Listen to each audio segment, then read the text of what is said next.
Hello guys and welcome to my channel. My name is Sylvia and today I would like to review with you present simple tense. But before we start, I would like to kindly ask you to give a like to this video and to subscribe to my channel so that I will be able to help as many people as possible to find my videos on YouTube. Thank you. So what are we going to talk about in this presentation? I'm going to give you a quick overview of present simple tense so you can review with me the basics in case you have some insecurities or you just want to review for a test. Okay, so we are going to talk about 3 basic verbs that are very important when you are beginning with English. They are verbs to be, to do and to have. And we are going to talk about 3 basic types of sentences, which are positive sentences, negative and questions. Before we start, let's look at these basic verbs. You can see that all 3 of them have in front of them to. This to is also a preposition. It can be also a preposition in sentences, but in this case, when to is in front of the verb, it means that the verb is in its basic form. Let's look at verb to be in positive sentences. When we look at all these adjectives, we can see that the only difference is in the first and third person in the singular. So in first person we have am, I am, and in third person we have is, he, she, it, is. Other persons have verb to be in the form of are. You are, we are, they are. So it is very easy. You just need to remember that in first and third person it's different and in other persons we have are. How do we create the negative of the verb to be? So it is also very easy. If you remember the forms of the verb to be that we used in positive meaning, now we just add not to them. Nothing complicated, you just add not and that's it, guys. How do we use verb to be in questions? Again, it is very easy. If you remember the forms that we used in positive meaning, the only thing that you do is that you switch the order. Before we had adjectives in the first place and now we will have verb in the first place. It is very similar to most of the languages because in many languages you start question with a verb. So it's the same situation. Let's look at the short forms of the verb to be. If you look at this table, in the third position we have the shortened forms of the long form. So if we have I am as a full form, we read I'm in short form. If we have you are as a long form, we have your as a short form. If we have he is in full form, we read his in short form. What are these good for? Maybe you have wondered because probably you have seen these in articles or you heard them in some conversations or I don't know, in many places. These are used so that your speech is shorter, it's faster. It is also used in informal emails, but if you want to use formal language, we always use the full forms, the long forms of the verbs. Let's look at the verb to be and its short forms in negative sentences. If you look at this table, in the second position we have verb to be in its full form. I am not, you are not, he, she, it is not. How do we create the short forms? Let's look in the third place. So if we had in full form I am not, in short form we have I'm not. If we have in the full form you are not, if we have in the short form you're not. If we have in the full form he, she, it is not, we have in the short form he isn't, she isn't. And the same for the plural.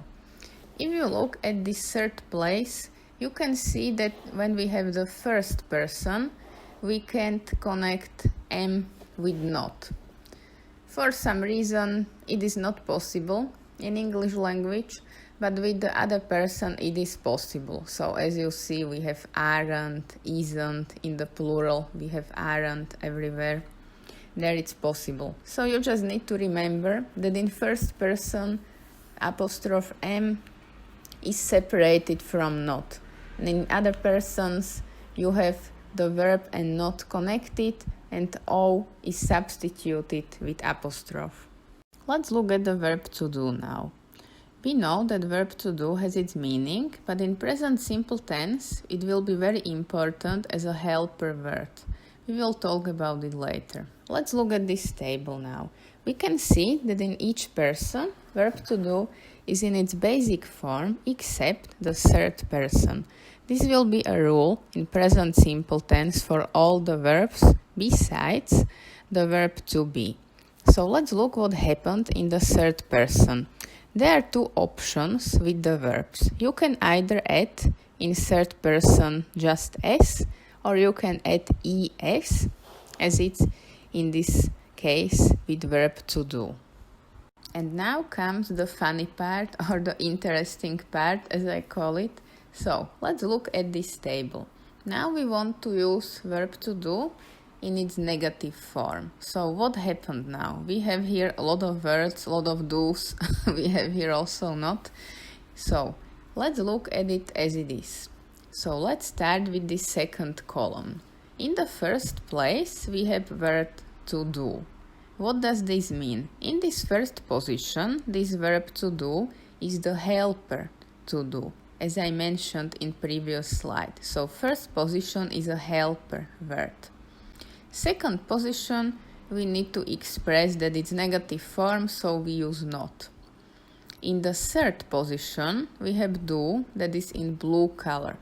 This do you can substitute with any other verb when you are talking in present simple form. So in this third position, you can have not only do, but you can have any other verb, like, cook, run, anything that you want to use. So let's review it again. In the first position, we have verb to do, that is as a helper word. In the second position, we have not, which we use to express that it's negative form. And in the third position, we have the word that we want to use. How do we differentiate in which person we are talking? So again, it is very easy. If you look at the table, in all the persons, the form of the verb to do in its negative form is the same. The only person where this changes is the third person. We express the third person with the helper do. We have does, not, do. If you had any other verb, you will have, for example, like, you will say does not like, or in shortened form, doesn't like. So the only person you need to differentiate when talking in present simple tense is the third person. Let's look at the questions with verb to do now. Let's look at this table. In the first position, we have verb to do, which is a helper word in this case. In the second position, we have the person or the adjective that we want to use. And in the third position, we have the verb.